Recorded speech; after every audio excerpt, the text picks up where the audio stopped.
Crying in Mart, a memoir. From the indie rock star of Japanese breakfast fame, and author of the viral 2018 New Yorker essay that shares the title of this book, an unflinching, powerful memoir about growing up Korean American, losing her mother, and forging her own identity.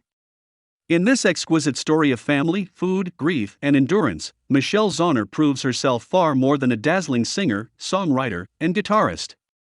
With humor and heart, she tells of growing up one of the few Asian American kids at her school in Eugene, Oregon, of struggling with her mother's particular high expectations of her, of a painful adolescence, of treasured months spent in her grandmother's tiny apartment in Seoul, where she and her mother would bond, late at night, over heaping plates of food. As she grew up, moving to the East Coast for college, finding work in the restaurant industry, and performing gigs with her fledgling band and meeting the man who would become her husband, her Koreanness began to feel ever more distant, even as she found the life she wanted to live. It was her mother's diagnosis of terminal cancer, when Michelle was 25, that forced a reckoning with her identity and brought her to reclaim the gifts of taste, language, and history her mother had given her. Vivacious and plain-spoken, lyrical and honest, Zauner's voice is as radiantly alive on the page as it is on stage.